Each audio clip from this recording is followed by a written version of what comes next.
nakasisid na nga tayo dito mga idol. So ayan, magandang gabi.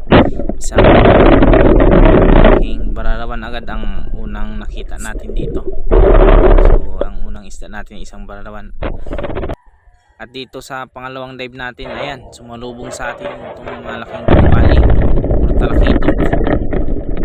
Tugang talakitok ka,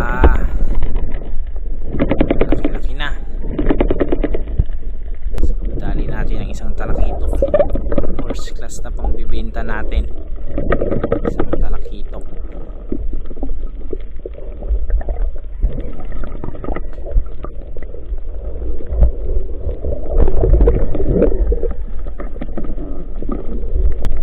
At sa di kalayuan, so ayan, nakita naman tayo ng isang pusit. Sa pulkang pusit ka.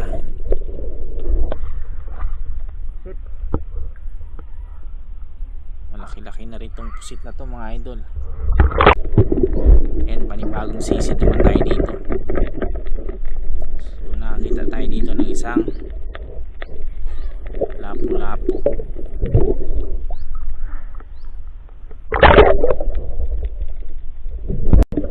At dito nakakita na naman tayo ng isang mandalada.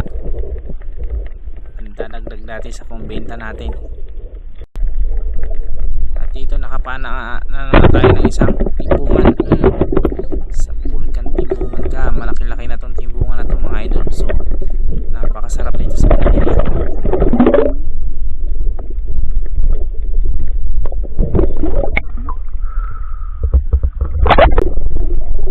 Another dive naman tayo dito mga idol. Dito pala yung pinakita akong lapu-lapu. So ayan, hanap na.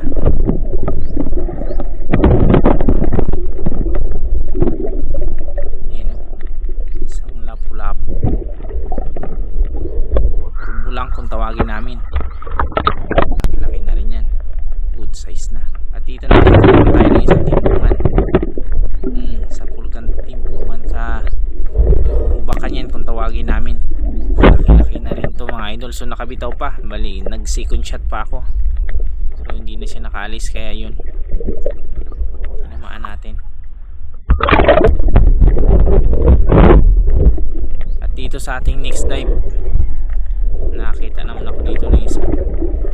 At dito ay nakita naman tayo ng isang bararawan. Ayan o, tuog kang bararawan ka.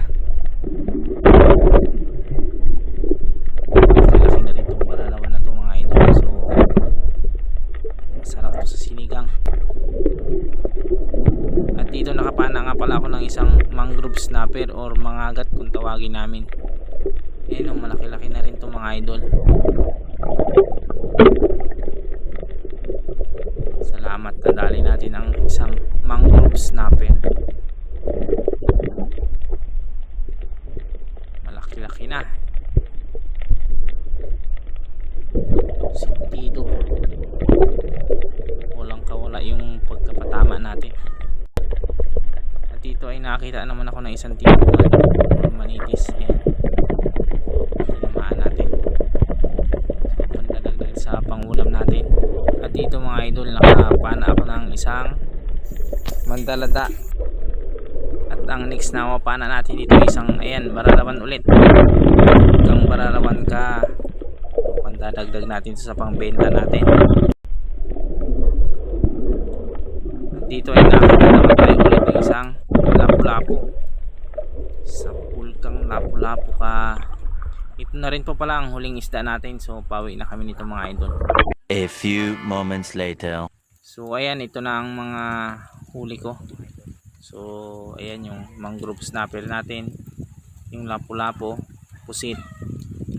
Timbangin natin tong mangrove, 480. So ayan, timbangin naman natin tong tribali natin. So 385 grams. So yung pusit, 400 grams. So itong timbungan natin, 385. So So ayan, subukan natin timbangin lahat kung ilang kilo lahat ang mga huli natin. So pagkatapos natin timbang ay magluto tayo ng ating sinigang. So cuts and cook natin ngayon mga idol.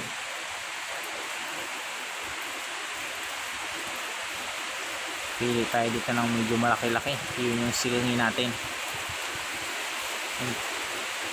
Pinakamalaking danggit. So yan ang ating sisigangin. So 3.540. So ayan lahat ang nahuli natin. Salamat. 3.540. So ayan,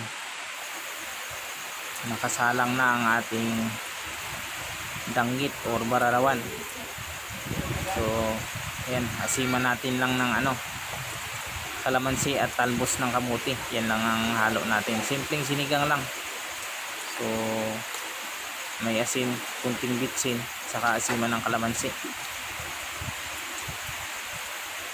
So ito yung kalamansi natin, tinanggalan ko na ng buto para hindi mapait. So ayan, kumukulo na, luto na mga idol. So tikman na natin to. Ayan o, usok-usok pa. Masarap ng ganito mga idol. So priskong-prisko talaga ang isda, manamis-namis. So ayan o, ang sarap ng pagkahigop natin ng sabaw. Ayan o, manamis-namis.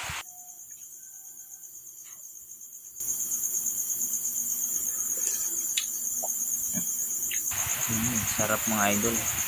Sarap humigop ng sabaw pagkagaling sa dagat, tapos lulutuin mo kaagad yung isda. Talagang takam na takam ako dyan mga idol, dahil medyo nagutom tayo. Talagang nakaangat pa yung paa mga idol. Hindi na ako kumain pag ganado. So hanggang dito na lang ating episode ngayon.